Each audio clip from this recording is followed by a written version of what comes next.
Oh, wait, that's too far back. 2.2. There we go. All right, welcome back, everyone. I hope we all had a good weekend. Remember that test one is up. Let me rephrase that. The time to take test one is up. So please understand that how everything went, that's how it's going to continue to work unless I decide to change things. Again, you should have noticed the review similar to the test. Again, that will continue. So hopefully that wasn't a terrible experience for everyone. The grades kind of came in as I expected in terms of distribution, but we're not going to talk about that. We're just going to move on back into 2.2 where we left off. So just very quickly refreshing on what we covered last time in 2.2. We talked about how functions are increasing, decreasing, or constant, and we talk about these in terms of their x values, in terms of going from left to right. So increasing means going right and up, decreasing going right and down, constant, it's just going right and not up or down. We said that you're going to describe this with interval notation, and that it is absolutely important to only use parentheses to describe where things are increasing, decreasing, or constant. If you use a bracket, it's automatically wrong, and it's not even a partial credit situation. And we also reminded us to always use the x values. This is a classic issue when it comes test time, is that people will put a y value in there instead of an x value, and again, automatically wrong. We did some examples. We talked about relative extrema, how we have maxima and minima, and we're not necessarily talking singular. We can have several relative maxima and several relative minima. And that these are just the tops of hills and the bottoms of valleys. We think about it if you were to zoom in on just a tiny little region around it, and then in that tiny little region around it, both sides either point up or both sides point down. Like these little zoomed in windows of the blue and red respectively. We did some examples. We talked about how they're located at the x value and they are the y value, that the English, the language that is very important. And then we started talking about piecewise defined functions, which we had seen some examples of, believe it or not, just like graphically speaking. And we did like domains and ranges of them and whether they were functions. But now we're going to learn how to actually construct them. So graph the piecewise defined function is going to be this first example we get into today. And we said that these things are divided up. Why didn't it change color? This thing is so weird sometimes. What? Technology. So you're just imagining these things separated. So like this is one function and this is another function, but the things on the right tell you where they're valid. So this function is x plus 3 sometimes, and it's 1 sometimes. When is it x plus 3? Whenever you're using x values less than or equal to 2. When is it just 1? Whenever you're using x values greater than 2. So if I want to plug in x equals 7, I'm supposed to plug it into the bottom. If I want to plug in x equals 0, I have to plug it into the top. If I want to plug in x equals negative 4,000, top. Positive 4,000, bottom, based on this inequality over here. Now, if I wanted to find out what happens at f of 2, technically you're only supposed to plug it in here, but for graphing, we said that you will also plug it into the bordered one, even though it's not technically valid, and we'll use an open circle for that. So that's important so we can see where these things go up to.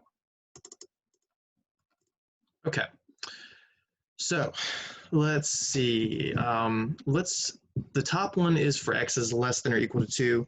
Now this is x plus 3. Now this is something you should already know, but this is a line with a certain slope and a certain intercept. We will be discussing that in the next section in case you need a refresher, but we're going to go quicker than it would have been in Algebra 1 or Algebra 2. So for x plus 3, let's just say you have no idea what this looks like. Let's do 3 different x values. Let's do 0, 1, and 2. So for the top one, the top function, the x plus 3, we're going to do a table of values with x equals 0, 1, and 2. I don't have to use 0, 1, and 2. I could use negative 5, negative 2, and positive 1, and that would get me the accurate graph. But I do want to go up to 2. Again, the borders are very important to include in both of them. So for the y values, we're just plugging these in to x plus 3. So when x equals 0, that says that y is going to equal to 0 plus 3, which is 3. So we get 0, 3. When x equals 1, that says that y is going to equal 1 plus 3, which is 4. Again, you're just plugging it in here. That's all we're doing with the x values. So it's 4. And when x equals 2, you get y equals 2 plus 3, which is 5. So there are a table of values for the top function, the x plus 3, going up to its border. Now I could plug in -1 and -2 and -1,000,000, and we would just kind of see the same pattern continue. For the bottom function, the f of x equals 1, this is only valid when x is bigger than 2. So we could do, since I did 3 values, maybe we do 3, 4, and 5, or 5, 7, and 20. But I'm going to do 2, 3, and 4. The 2 is that thing I mentioned earlier that's highlighted. It is a good idea to plug in the boundaries even if it isn't included. X is bigger than 2 does not have the or equals. See, it doesn't have it. So technically 2 is not part of the function, but this is where it will go up to and stop. So that's why I put a little asterisk next to this. Now, when x equals 2, this is where we're plugging into, but there is no x to plug in. This is what's known as a constant function, something we actually just referenced earlier in the section. Because no matter what you plug in for an x value, the f of x, the output, the y value is always 1. That's what this says. This says that no matter what the x value is, y equals 1. When you try and plug in x equals 3, you can't, so y equals 1. When you try and plug in x equals 4, you can't, so y is 1. The output is always 1 no matter what the input is, as long as you're in this window x is bigger than 2. Let's see, can I squeeze this here? I think I can. We'll do more of a right-hand heavy graph. Up to 4. So 1, 2, 3, 4. Those are my x values. And then my y values, we've got 1s, 3s, 4s, and 5. So we need to go up to 5. 1, 2, 3, 4, 5. Spacing this as evenly as I can without pulling out the ruler and the protractor and all that stuff. All right. So in blue, I'm going to do the top function, the thing that went up to the 2 but not past it. So 0, 3, that is right here, left to right 0, up 3. 1, 4, that's right 1 and up 4. Remember, you've got to have your graphing abilities, just plotting points on, or sorry, up to speed here. And then 2, 5. Now, the 2 was included in that top one, so I will continue to do solid circles. And now we just connect, and normally we connect and extend in both directions. I'm going to say real quick, this is wrong, this is wrong, this is wrong, this is wrong, this is wrong. This is wrong because this section isn't valid because it's only supposed to be for x values less than or equal to 2. So let's get this right. It stops where x equals 2, so this is only going to point down and left. So it stops right there. At x equals 2, there are no x values for 3 or 4 or 5 for that top function because it stops at 2. Why do I know it says it stops at 2? Because that right there says it stops at 2. Pay attention to the details. Use your eyes, use your brain. All right, in red, we'll do the other part of the function. This is all one graph. I'm just showing the colors for the separate functions. So we've got the point 2, 1. But that one we said doesn't actually get included. It's the border, but without the or equals, we have to do an open circle. So 2, 1 is right here, but I don't fill that circle in. Then 3, 1 is here, and 4, 1 is here. And then we just connect and extend, but these are only valid for x is bigger than 2, so we're not going to move this thing to the left of 2. We only start at the positive 2 and go right forever, and it's a horizontal line. So the blue and the red combined make this function, and it is a function. It does pass the vertical line test, even where it looks a little wacky, because it only touches here. It does not touch at the bottom one, the red one, because it's an open circle. So yes, that is a function. That is the graph of that piecewise defined function. And again, we have seen things that kind of look like that before. Right here. Here's one that kind of looked like that. Now you might say, well, Mr. Beckner, this one is connected. Even though it changes radically, it's connected. Well, sure, that can happen sometimes. Or sometimes they don't have to be connected. They can have what we call discontinuities.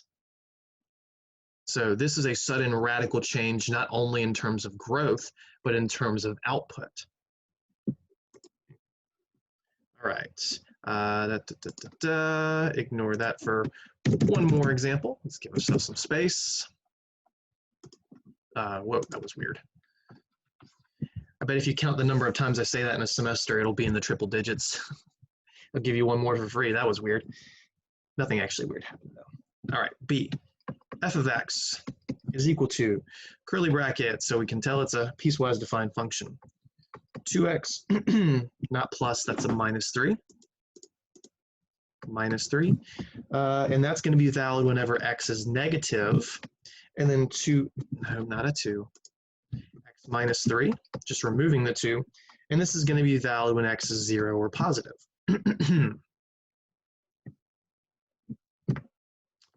So again, we have a top and a bottom function. I described last time that there can be a middle function. We have piecewise defined functions that have infinitely many functions. We have something known as the Hessian function or the step function, which literally just says the output is 1, then 2, then 3, then 4, then 5 for all decimal values up to the next integer. So if you inputted 2.5, the output would be 2. If you inputted 2.9, the output would be 2. But the second you go to 3, the output's now 3. You input 3.2, the output's 3. When you input 3.9, the output's 3. And it's a cool function because, I mean, it literally looks like a bunch of steps. But that's not what we're doing here. F of x equals 2x minus 3 when x is negative, x minus 3 when x is positive or 0. So for the bottom function, I'm sorry, why am I writing bottom? I'm thinking x is less than 0 for the top function. Let's do a table of values. Now, I can't do 1 or 2 or 3 because this is only valid for negative x's. So let's go from -2, -1, and then 0. But please note 0 is not supposed to go in this technically because it doesn't have the or equals. However, for graphing, it's necessary to plug in so we can see where the border is. All right, so the work, the y, or the f of x, however you want to write that, you can write f of -2 or y equals, nobody cares. That'll be 2 times -2 minus 3. Not going to show all the arithmetic. That's -4 minus 3, which is -7. So that'll go here. When we plug in -1, that's 2 times -1 minus 3, which is -2 minus 3, and that's -5. When we plug in 0, that's 2 times 0, not just 0. Minus 3, which is 0 minus 3, and that's -3. So there are our 3 points for the bottom function. And by bottom, I just mean top, bottom. I don't necessarily mean one's going to be on top of the other in the picture. That's a completely different meaning, and they wouldn't be functions probably. These are positive x values starting at 0. Now the 0 is included in this one, so I'm not going to put a little asterisk. 0, 1, 2. Technically, you don't need 3 points for either of these because all of the functions I've given you so far have been lines. You only need 2, but they don't have to be lines. They can be a little crazier potentially, but this is what we're sticking with for now.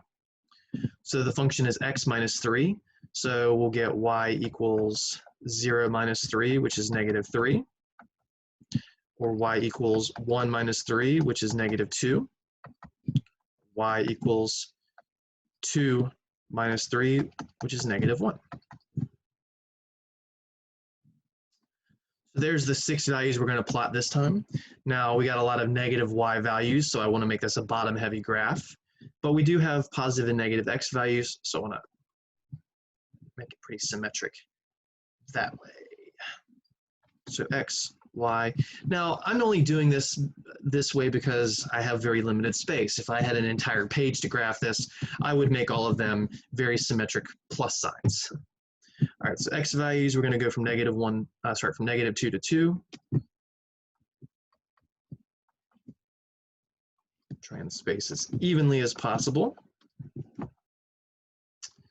Okay, and then for the y values, we're going down to -7. -1, -2, -3, 5, 6, 7. And I'm only gonna label the bottom one just because it's gonna get a little crammed in otherwise. All right, so in blue, the quote top function. In blue, we're just graphing this stuff. -2 comma -7, that's left 2 down 7. -1, -5 is left 1 down 5.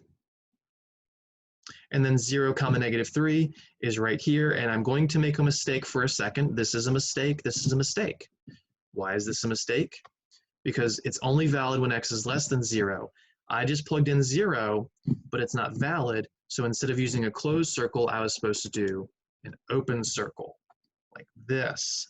That shows that it doesn't have the or equal for that particular piece. And then we connect them.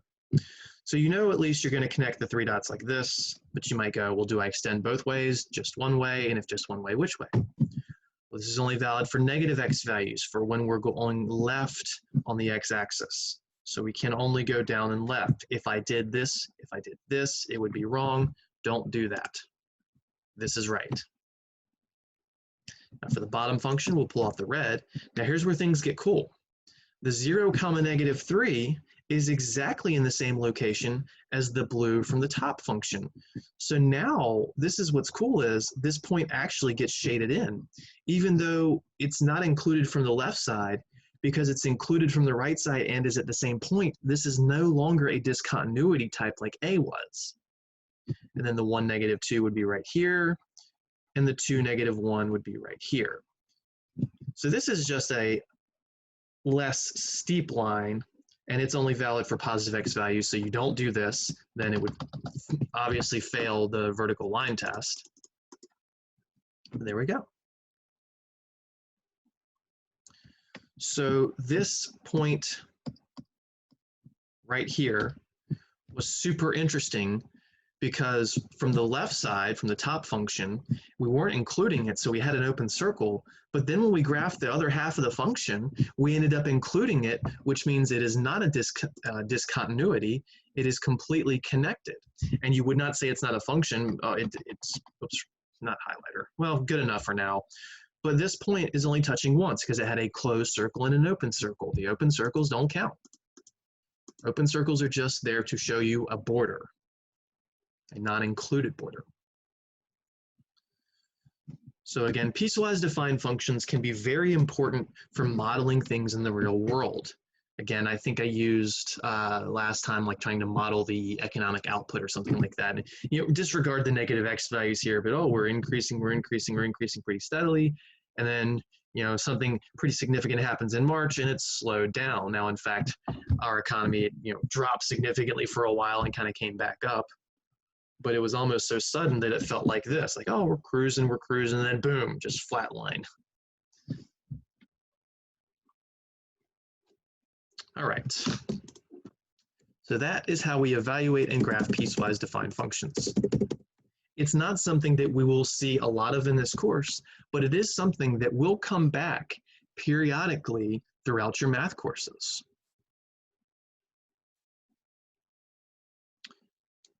All right. Next up. Now, I noticed something about this next topic. There is only one question in your homework for this topic. I do not like that at all. However, I'm not supposed to add extra homework problems because it's departmental. It's just supposed to be the same across the board. I'm going to have some discussions with other teachers as to why there's only one of these problems, because that's nonsense. Y'all should have like 10 of them, in my opinion, but I also think y'all should be doing 2 or 3 times as much homework than you actually are. So no one's going to like my opinion there, but you definitely need more than one of these problems. This is important. When you go to calculus, the first like 3 weeks, 2 weeks, you're going to be spending doing stuff like this. Difference quotients. So this is a formula that when you get to calculus, you will have to memorize, and there'll be something extra attached to this. It's a limit, which we're not going to talk about in this course officially. But this little formula right here, f of x plus h minus f of x all over h, is what we call the difference quotient. The reason we call it a difference quotient is because, well, there's a difference in it, and this long bar that makes it a fraction also makes it called a quotient, because fractions are divisions, divisions are quotients as an answer. So we call this a difference quotient because it's got a subtraction and a division. So the name is kind of, it doesn't really tell you what you're doing. It just says there's a subtraction and there's a division. But this difference quotient opens up the entire world of calculus. This right here is the study of change as you take 2 points, say you're trying to find the slope of a graph, as you take your 2 points and you merge them together. That's what this thing does ultimately. Now, it's not what we're doing here, it's what you're doing in calculus. So you have to be given an f of x in order to do this, or a y equals or whatever, but it's generally written in f of x. So the first thing you'll do is this. You'll find f of x plus h, which we have shown you how to do back in 2.1 when we did function evaluations. Sometimes it's simple, sometimes it's ugly. Then what you'll do is you'll plug this f of x plus h, whatever you get, into this thing. Then you'll go minus, and then f of x, this thing was already given to you. That bit was given to you, and then you just write all over h. And then from there, it's just simplify as much as possible. Simplify, simplify, simplify, and then simplify some more.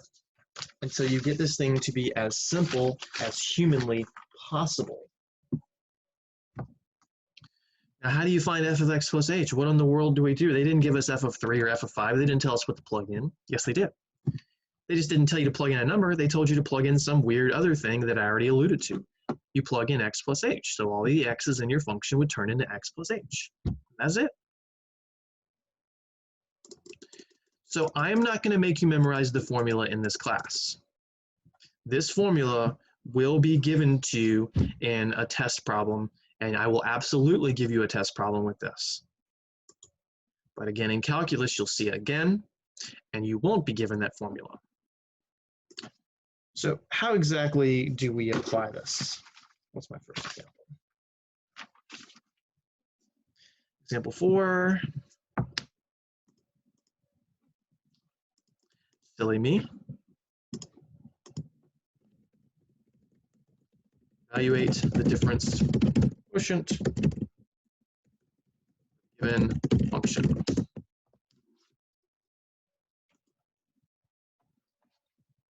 For A, we're going to have a simple one. F of x is equal to 2x plus 3.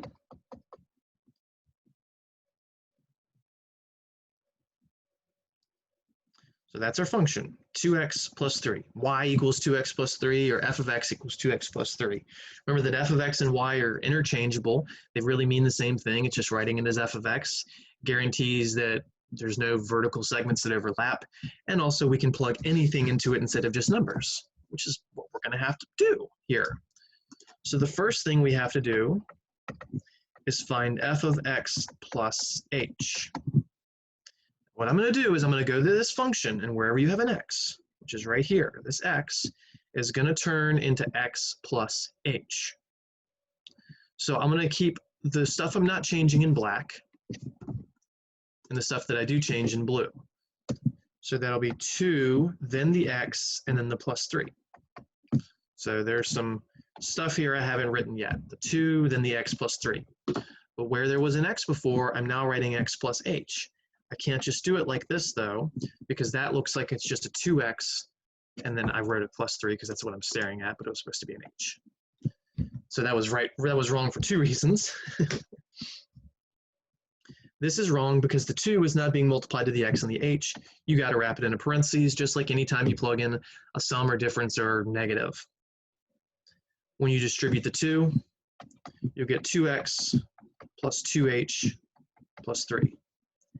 That's all you can do for the f of x plus h. You can't combine any like terms. There's no distributions, there's no foiling, there's no factoring, that's it. So this is what your f of x plus h is. So in this formula, again, we're going to plug everything into this formula. There's only 2 things we actually plug in, and that's the 2 things into the top. The h is just an h. So this f of x plus h is going to be this right here, and then the f of x is going to be this right here.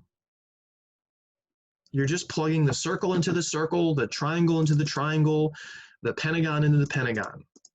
That's all we're doing. So f of x plus h minus f of x all over h. I am rewriting the formula here, which I could have also just written dq, not Dairy Queen, difference quotient. That formula is equal to, all right, the f of x plus h. Again, the first thing we write is this blue ink over here. That is the f of x plus h. How do I know that? Because it's f of x plus h. So 2x plus 2h plus 3. Once again, this right here is this right here, which was that. Then we have a minus in the formula. Minus. Then what we subtract off is the f of x. I'm about to write something incorrectly though. So this is the thing we're subtracting. But remember, we're supposed to subtract all of it. If I just do this, this is the number one common mistake on these simple ones. This is wrong. Why is it wrong? Because the minus is only being applied to the 2x. Got to wrap it in parentheses. And then we have this whole thing over h. Hopefully this one doesn't look too scary, because it's only going to get worse. It's about the easiest example we can do. All right, so let's distribute the negative. That'll give us, hopefully I have enough room, 2x plus 2h plus 3, then minus 2x minus 3 all over h. So our difference quotient. Check this out. Now we're just supposed to simplify. The 2x minus 2x, these will cancel. I'm going to erase my canceling in a second. And then the 3 minus the 3, those are going to cancel. So that whole top is just 2h. Again, the 2x and the minus 2x gone. The 3 and the negative 3 gone. 2h is the only thing left over. So the top is 2h. The bottom, well, that's h. There's nothing we can simplify. There's no pluses, there's no minuses, which means in order to reduce, we don't have to factor. We can just cancel a common pair of h's, top and bottom. So the answer is 2.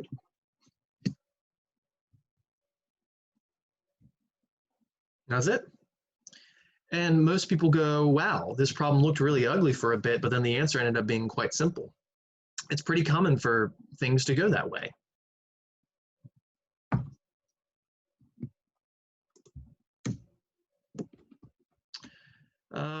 B.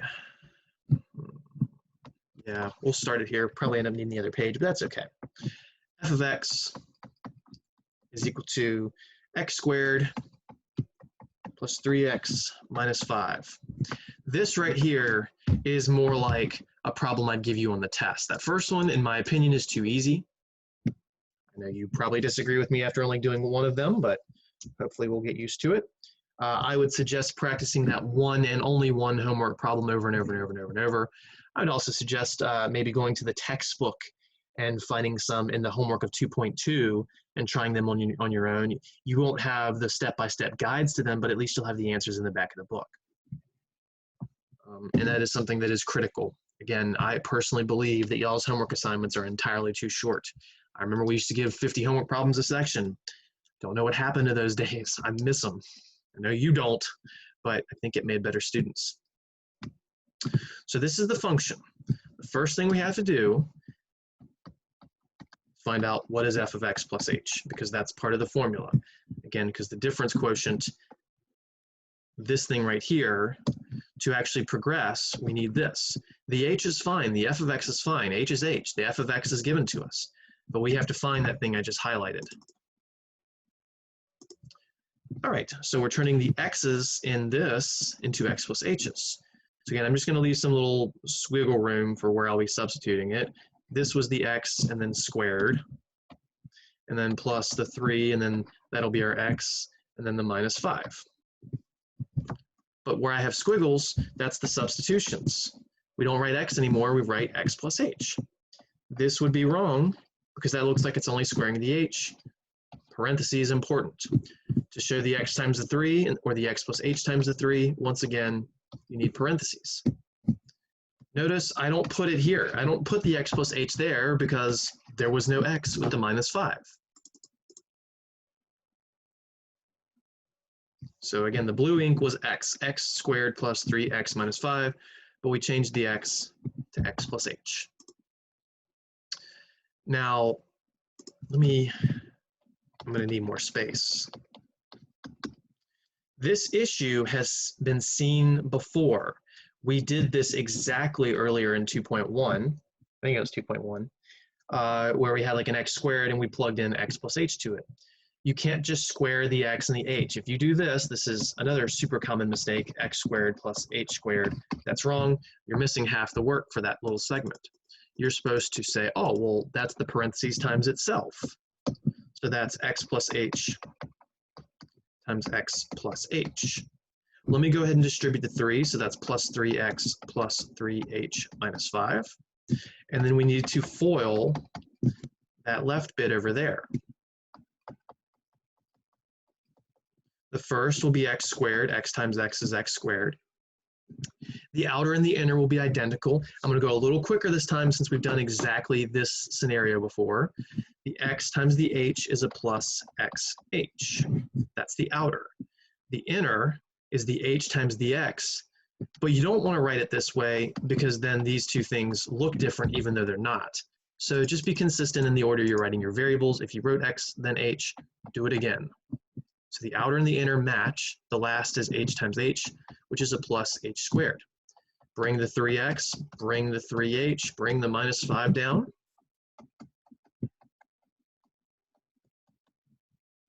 So that f of x plus h's combine like terms. X squared does not have a like term. Xh plus xh, that's like having apple plus apple is 2 apples. So it's plus 2 xh. Plus h squared, no like term, plus 3x, plus 3h minus 5. So this is the f of x plus h that is going to go in the formula right there.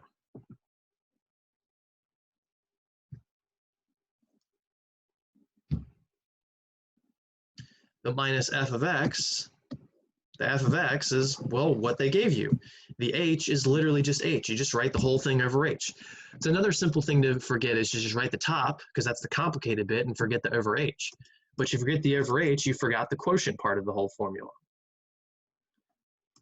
All right, so our difference quotient, which I will write the formula one more time, even though you don't have to memorize it here. The f of x plus h is this blue stuff we just found. So it'll be, and in fact, I'll write it in blue this time because it's a little messier. X squared plus 2xh plus h squared plus 3x plus 3h minus 5. I'll write it in blue here for consistency. There we go. Then we go minus f of x. So minus, and then because this f of x had several terms, you can't just do this, you can't just do this, you can't just do this. You need parentheses. Now it's correct. See, this is wrong without the parentheses because it's only subtracting the x squared.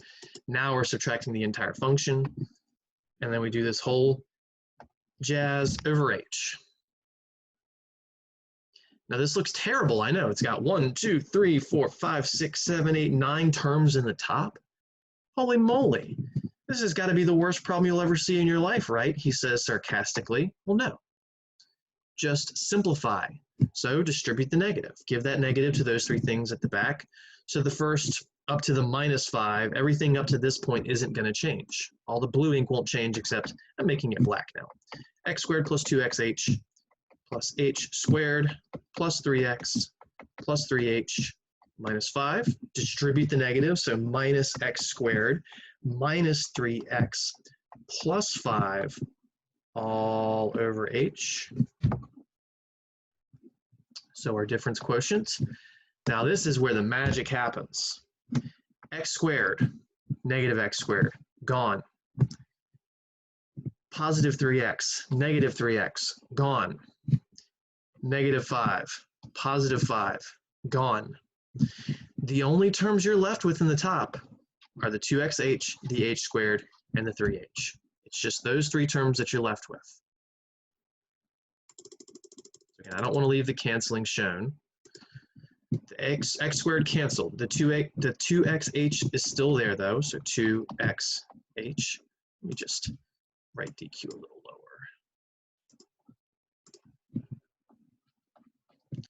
The plus h squared is still there. The 3x canceled the negative 3x. The plus 3h is still there. It's interesting that the terms at the top that had h's are what are left. That's pretty common, in fact. The minus 5 and the plus 5 are gone. So now we only have 3 terms. Don't forget the over h, though. Now the top, there are no like terms to combine. So some people will stop here, but that's not good enough. What you can do is notice h, h, h, h, h, h, h, h, h, h, h, h. There's an h in every single term. So there is a GCF of h in the top. So we can factor that out. So we get h parentheses. Now when we pop a GCF out, that means we're dividing. So we just get rid of the h from each term. So 2xh, get rid of the h, leaves you with 2x, plus h squared, we're getting rid of one of the h's, so we're still left with a single one. Then plus, we'll just be left with the 3 from the 3h. If you don't trust this, distribute the h back, you'll get the same thing. And then all over h.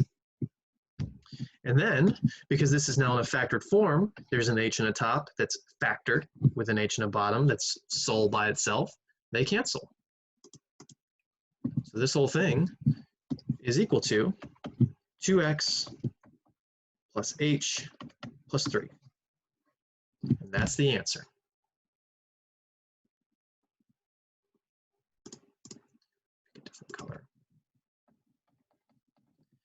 If you don't like factoring a GCF out of the top, so when we were to this point, 2xh plus h squared plus 3h all over h, if you recognize, hey, there's an h everywhere, which some people do is they'll just cancel it out. They'll say there's an h, then this h squared becomes an h to the first, this h is gone, and this h is gone, which makes the whole thing just equal to, there's a 1 in the bottom, so you don't need to write it, 2x plus h plus 3. The same answer. I don't care if you're factoring a GCF and then canceling, or if you're just canceling on the spot. But remember, to cancel, it has to be everywhere if you're using this orange method. So if there was no, if this h wasn't here, if this was just 2xh plus h squared plus 3, I couldn't have done that because the h would not have been everywhere. You have to be very careful if you're going to use that last method. Very, very careful. But again, I don't care which way you do it.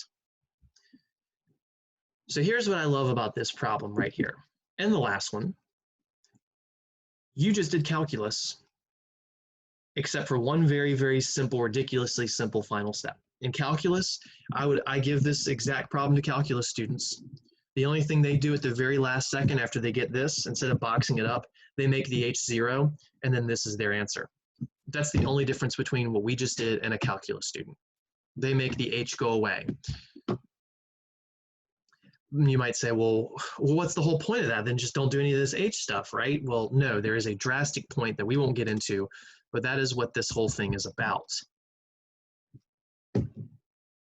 Something even more fun is I teach calculus students how to do this whole problem in about 2 seconds. And it's not just me teaching them, all calc teachers teach them. So looking at this right here, I could tell you the answer was going to be 2x plus 3 in the calculus course. Now that h, there could be a number with the h somewhere. I can't tell you that part in 2 seconds. But in calculus, I can tell you that answer would have been 2x plus 3. In calculus, I could have told you the answer to this one is 2. And again, 1 or 2 seconds. I mean, that one would take a quarter of a second, honestly. All right, so difference quotients. You don't have to memorize the formula. It will be on the test problem, but you will see it. You will see it again, assuming you're going to calculus. It's a good topic, one of my favorites, because it's a gateway problem.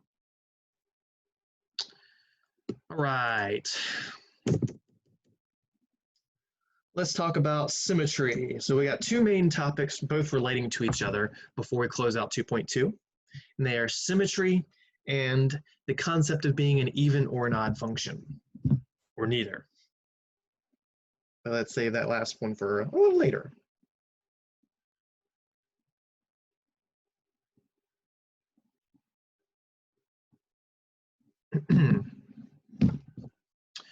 Symmetry. Symmetry is all about mirrors.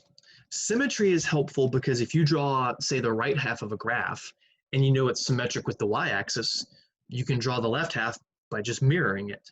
Or if you have an equation where you've drawn the top right half and it's symmetric about the x-axis, then you just mirror it down.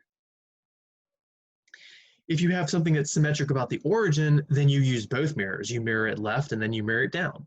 And when I say left, I could say right instead, or when I say down, I could say up instead. It just depends on where the function was originally. So again, the idea here is a graph is symmetric about the y-axis if the left side is a mirror image of the right side. We need a little more space here. There we go. So let's show what I mean there. And what I like to do when I'm in person is I say, all right, imagine that you just drew let's do a little better than that. Let's say you just drew the right side of a graph. You figured out x equals 0, 1, 2, 3, 4, and 5, and then this is what it ends up looking like. And you determined that that function is symmetric about the y-axis by some method, which we'll get into soon. So what I say is, imagine that your y-axis, you're going to fold your piece of paper there. So this is our mirror for the symmetry about the y-axis. So when you fold your piece of paper along that mirror, if your ink is wet, it would then transpose the graph over here. So the black ink is me drawing the right side. I know it's got this symmetry because of a test that I can do. And then boom, you get the other side of the graph without having to do -1, -2, -3, -4, -5. It's a time-saving element. So this was the y-axis symmetry.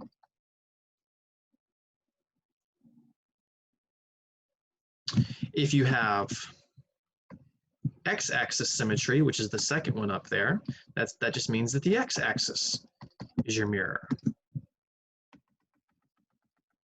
So that's your mirror this time. So if I were to draw, say, this part of a graph, I'm not calling it a function, I'm calling it a graph or an equation. And then I said, okay, I have determined that this graph is symmetric about the x-axis, so it just mirrors up and down. So then I know that the bottom half would look like this. I could make that happen automatically with wet ink, piece of paper, and fold where the mirror is, and then it would just transpose there. But without folding and everything, you just have to, gauge it visually.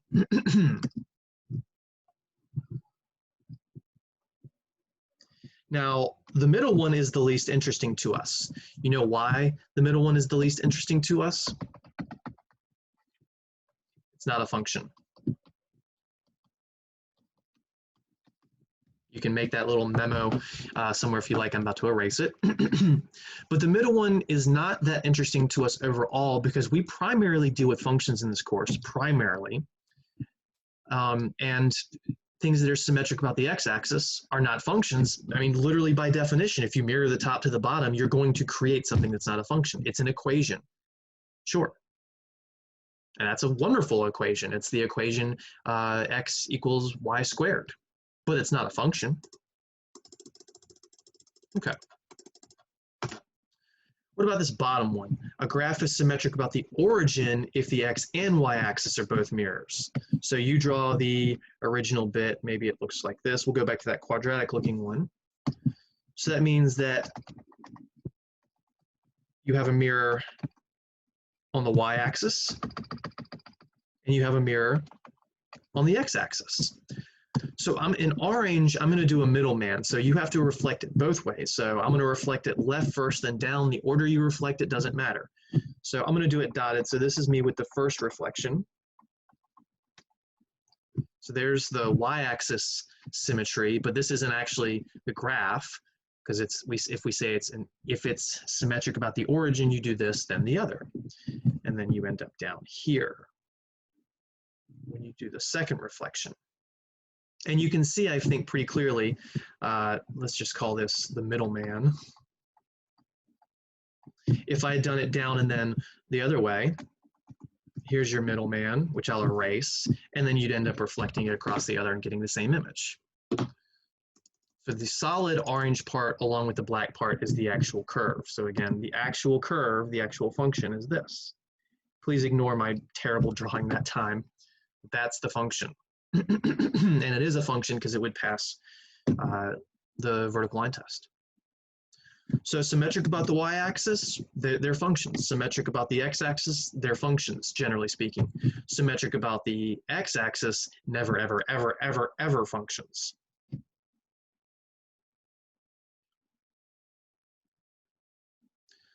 So I'm not going to really discuss the middle case too much because it doesn't really pertain to anything moving forward. But we will discuss the first and third cases because those are what describe even and odd functions. So I'm going to go ahead and give you a little memo here that this first one, let's go back to blue here. We'll explain why in a second. This first one is an even function. This third one is an odd function. That's how even and odd functions look like. Even functions are symmetric about the y-axis. Odd functions are symmetric about the origin, which means you have that double reflection. Even functions, you can reflect left and right. Odd functions, you have to reflect left and down, or right and up, or right and down, or left and up, whatever the combination is. Why do we call them even and odd functions? It has something to do with the exponents if they're in polynomial forms, but that's not a big enough, or is that too? That's a generalization that doesn't always work. Let me say it that way. The basic idea of why we call them even and odd functions is because a function that only has even exponents typically ends up being an even function, and a function that only has odd exponents typically ends up being an odd function. Notice I use the words typically. There are even and odd functions that don't even have any exponents or polynomial terms. You can have the absolute value function, that's even, but there's no exponent, and other cases as well. Because an absolute value function looks like this. This is our absolute value function, as we'll learn soon enough. It looks like a V, so there would be a mirror right here. You don't have to draw the right side and make the left. You can draw the left and get the right. But again, it's just the idea of time saving. All right, so what exactly is the pure definition of being an even or odd function? Too far? Yes, too far. I'm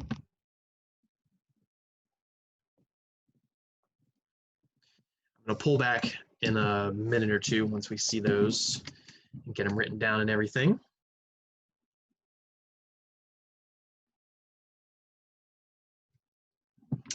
Even functions are such that it just means something is an even function if this happens. F of negative x is equal to f of x. So in other words, I give you an f of x, and if it's even, this is the thing you have to do, and then you try and find out if they're the same. So you're given this, and you have to find this. Well, how do you find f of negative x? We've literally done that as an example 1 or 2 classes ago. You just take the x and you change it to a negative x, kind of like earlier where you're taking an x and turning it into x plus h for a difference quotient. So that was why I had an example of doing an f of negative x earlier, because it's related to even and odd functions. So if f of x is the same thing as f of negative x, in other words, if the sign of x doesn't affect the output of the variable, if the sign of x doesn't affect the output, you end up having a graph that looks like this. The same thing for absolute values. Plugging in 3 gives you the same thing as plugging in negative 3. Or for x squared, plugging in 5 gives you the same thing as plugging in negative 5. This says that the sign of x is irrelevant. You get the same output either way. But the test for it is to compare the original function to taking the x and making it negative x and seeing if everything is the same. Now, sure, you can graph the functions, and if you see that symmetry, then it's even, but that would be a much longer process. So a function is odd if, again, this just means if, f of negative x is the same thing as negative f of x. So even functions, it's positive f of x is f of negative x. Odd functions, it means if you have a negative outside the function, it's the same as if you plugged in a negative to the function. So this is not comparing f of negative x to the original function, it's comparing it to the opposite of the original function. How do you find the opposite of an original function? You just slap a negative in front of the whole thing. Negative, parentheses, boom, there's your opposite. Distribute it and you're done. It's easy. So if the opposite of a function is the same as plugging in the negative, that means they're odd. And the core idea there is that you're replacing the x with a negative x and the y with a negative y. That's what it means to be odd. The third line is just the process. So the first thing you should do is find f of negative x and then see if they're even, because seeing if they're even only requires one processing. If it's not even, then you want to go, well, if it's not even, maybe it's odd, because a function can't be even and odd, just like a number can't be even and odd. So if the easier case doesn't happen, if it's not even, then you go, well, maybe it's odd.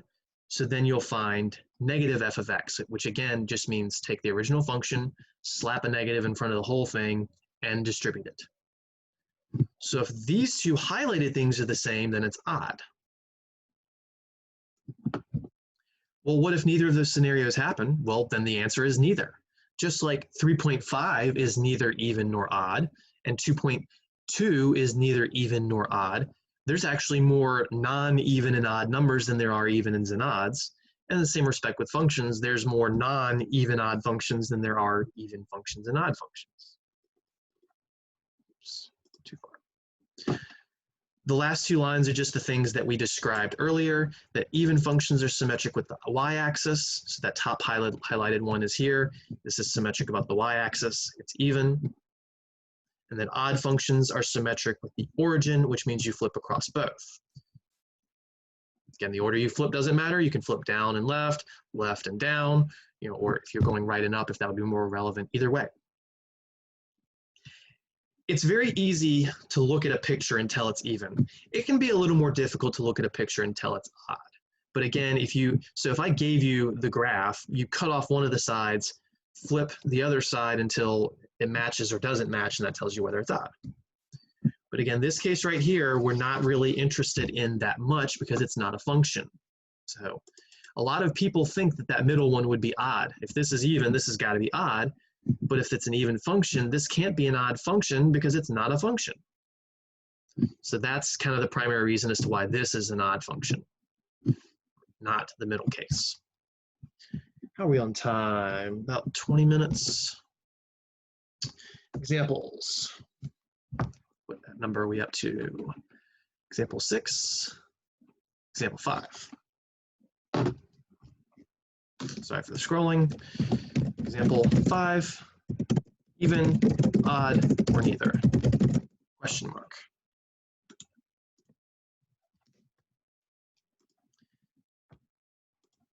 A, f of x is equal to x to the 4th plus 5 x squared. Now, I said something earlier that I don't even like saying because a lot of students will just look at this and they'll go, oh, well, it's even for this reason, or oh, it's odd for this reason. You've got to show the work. Because the problem with this is, in homework and test, is there's no partial credit for it. You'll just answer even, odd, or neither.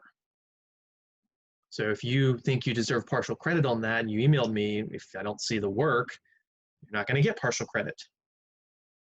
Because there are ways that you can look at these exponents and you'll think you have the right answer, but I can do a little trick and make it wrong. Okay, so that's why we're going to do all this process. So try and see if it's even first because it's less work. So the first thing we need to do is find f of negative x. So that means the x's here and here will turn into negative x's.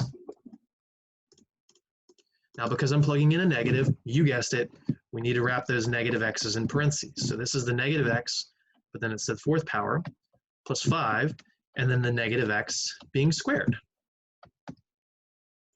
Now, we've seen this type of problem at least once before. A negative to an even power is a positive. So the negative x to the 4th is actually still just a positive x to the 4th. Negative squared is positive, so that's still a plus 5x squared. So then what we're asking is, If it's even, this is what should happen. The thing that we just got would be the same as the original function. That's what that thing I just circled says. The thing that we just got, the f of negative x, has to be the same as the original function. Well, look at this. The original function and that are exactly the same. So it's even. Oh, take off the highlighter, silly. F of negative x is equal to f of x. So it's even. I'm not even going to do this. I'm not going to do negative f of x, because if it's even, we know it's not odd. We know it's not neither. It's even. That is really nice when a function is even, because it's a little less work.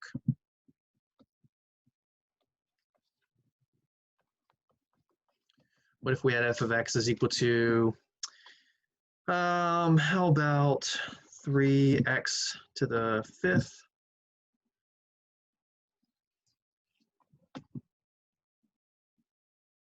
plus 2. So again, some people will say, oh, well, Mr. Beckner said even exponents means the function's even. Oh, even exponent, so it's even. And yeah, that happened to be true there. So all I see is an odd exponent here, so this must be an odd function, right? Right? Right? Lots of inflection. Let's show our work and find out if that's the case. So first thing, let's pretend you didn't even hear all that stuff. It still could be even. And even if it isn't, you still got to do the f of negative x anyways, just to check if it's odd.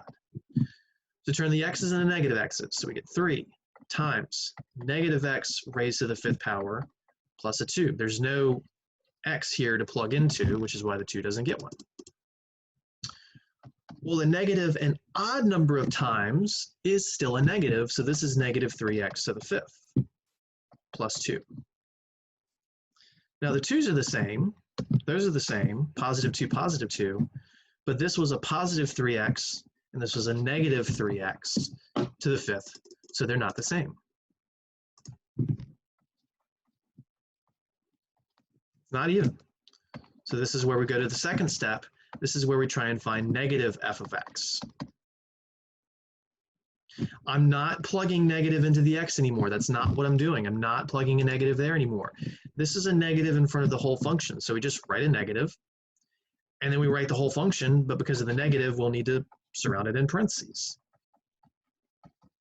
Again, take the whole function, but put a negative in front of it. That's negative f of x. This is essentially just changing the y to a negative. That's what we're doing here, whether you see it or not. Distribute the negative, and we get negative 3x to the 5th minus 2. Be careful with your signs. Now, if this was odd, then the thing that we just got would be equal to the thing we got from the end of the first step. Again, if this function was odd, then this, what we got from the end of the first step, the f of negative x, would be the same as the negative f of x, which we just got as this. And they're close. The first term is the same, but the second term is not the same. So even though it's half right, that's not good enough. It's not odd.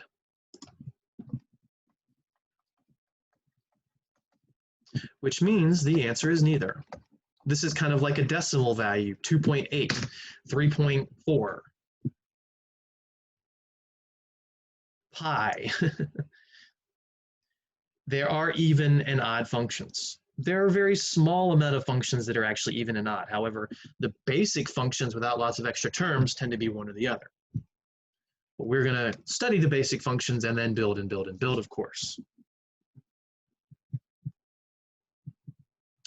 So I did not give you an example of one that turned out to be odd, but I will at least show you an example of one that would be, and I'll ask you just kind of show it on your own.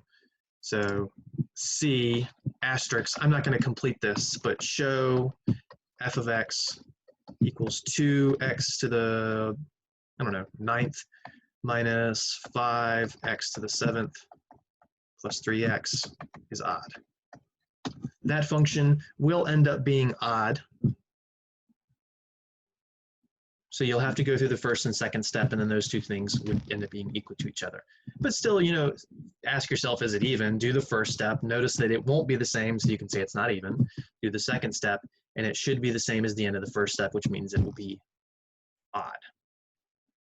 All right. Got about 10 minutes left. Let's not waste our time. Let's dive into 2.3. So please understand that 2.2, and I believe I already set it up. We do, what's today? Is today the 12th? That sounds right. Yes, today's the 12th to the 19th. Okay.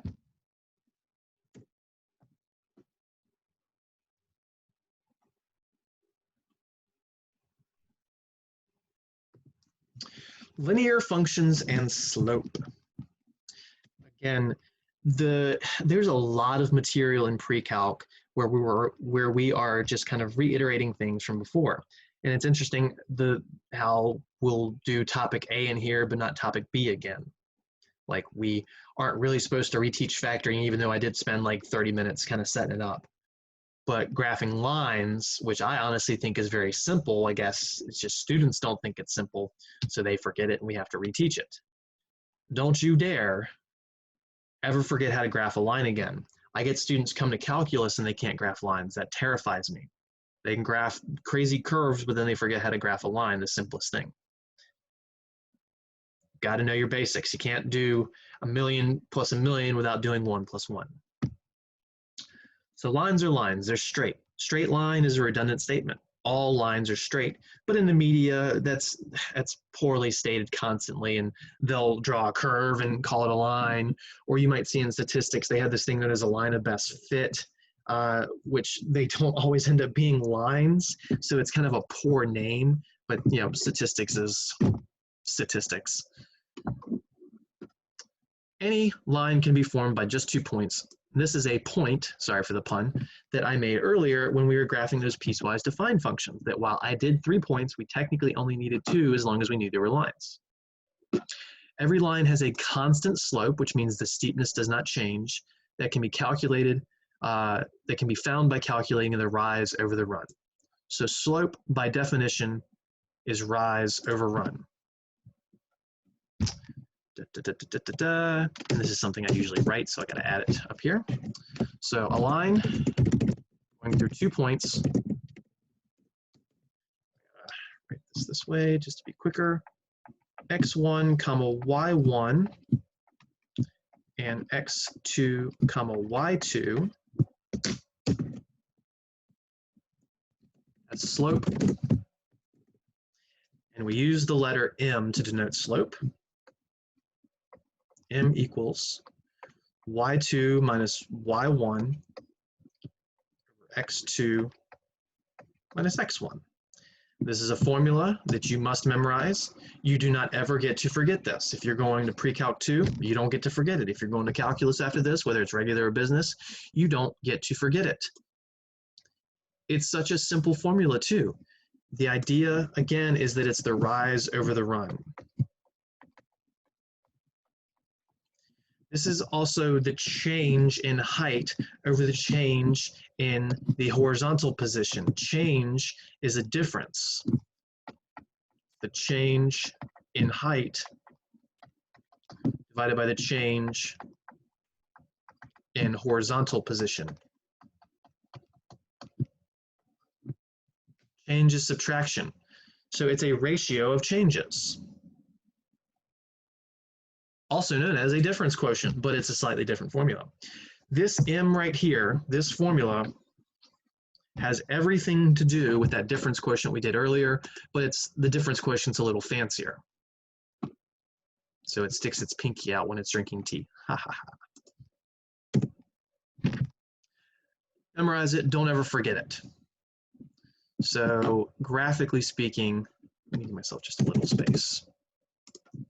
And I'm only going to draw the top right quadrant, just again in terms of space.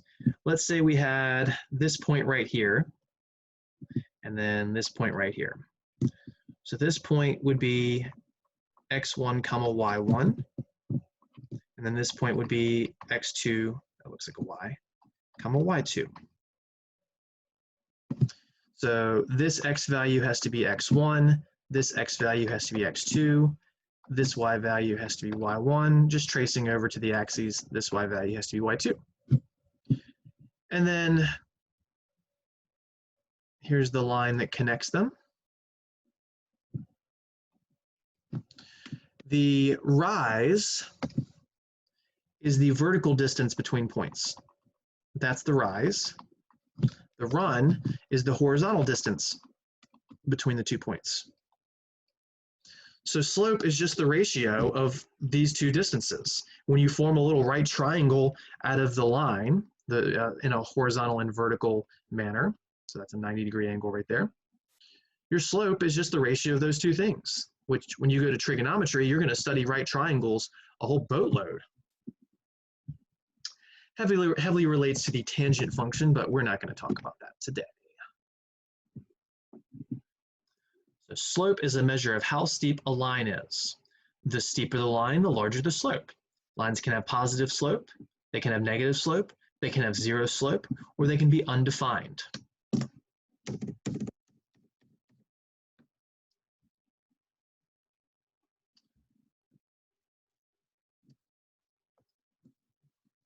So maybe you have this line, and this slope is, I don't know, 2.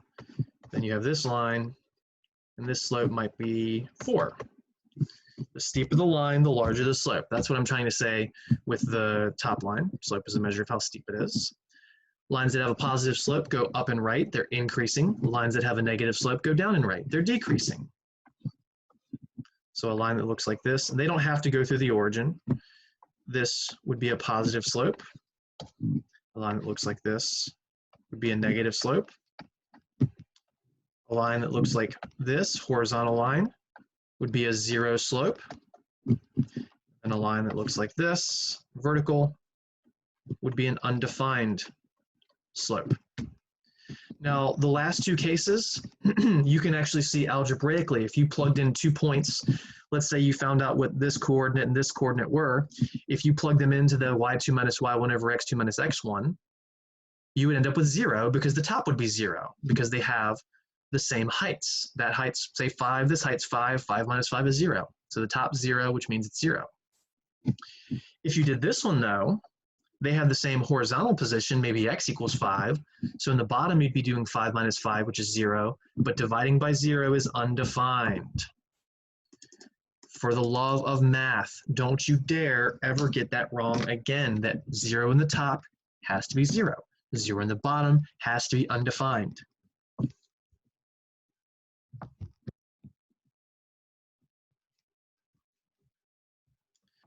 All right. Again, like we said, kind of going slightly quick through this because this is retreading old material. So for example, 1, and there will be a B and a C, you just don't see it yet. Calculate the slope of the line going through. That'll be A. For B, we're going to do 6, 1, and 6, -8. And for C, we're going to do 1, 5, and 3, 9. Only got a couple minutes left, so we might not finish all these, but we'll do our best. All right. What I suggest, especially at first, is that you label these as x1 and y1. It doesn't matter which one you call the first point. If you choose to call this the first point, then this is x1 and this is y1. I know it looks like a x. There we go. And that would make this x2 and y2. However, I never do things that way personally. I go in order. But like I said, it's up to you. So this is x1, this is y1 for me, then this is x2 and y2. They have to be paired correctly, and it's always x, y. It's not x1, x2, y1, y2. That's wrong. So our formula for slope is y2 minus y1 over x2 minus x1 that you're supposed to have memorized yesterday. So y2 minus y1, that's 7 minus -5. Notice how I'm careful with my negatives. Over x2 minus x1, that's -2 minus 3, which is 7 plus 5 in the top over -2 minus 3. So the slope, 7 plus 5 is 12. Negative 2 minus 3 is negative 5. I've said before, I don't like negatives being left in the bottom, so let's write it in the front or in the top. Slope is negative 12/5. Can't reduce that fraction. We had enough time to do these. For B, the slope is y2 minus y1. If you need to label them, x1, x1, y1, x2, y2. So your slope is y2 minus y1, that's negative 8 minus 1, over x2 minus x1, which is 6 minus 6. Negative 8 minus 1 is negative 9. 6 minus 6 is 0. You cannot divide by 0. It's undefined, which says that would be a vertical line. If you plotted those 2 points, you would see a vertical line when you connect them. And then for C, M equals x1, y1, x2, y2. If you don't have to label them and you can get it right, then don't label them. y2 minus y1, 9 minus 5, has to be the y's on top. You can do 5 minus 9, but then in the bottom, while I'm going to write 3 minus 1, you would write 1 minus 3. 9 minus 5 is 4, 3 minus 1 is 2, and this reduces to 2. Sometimes your slopes are written as fractions still, sometimes whole numbers, sometimes 0, sometimes undefined. Depends on the problem. So we're going to call it a day there. We're about, I don't know, a quarter of the way through 2.3 maybe, roughly. We finished 2.2, homework's due in a week. 2.3 we'll finish next time and then keep trucking forward. If you have any questions, please email me. I hope this wasn't too crazy. I hope we all get a good understanding of this. Practice, practice, practice per usual. And like I said, especially for those different quotients, you might want to pull up that textbook, go to the homework problems and find more like it. Compared to the answers, you won't have the in-between work, but at least you have the 1 or 2 from your homework to compare to, and as well as these 2 examples I did. Don't do any difference quotients that have fractions or square roots though in the original function. Stick to polynomials. Stick to examples like the ones I gave you, things with just like an x squared and an x cubed maybe. All right, so that's it. Have a good day. We'll see you on Wednesday. Take care, everyone.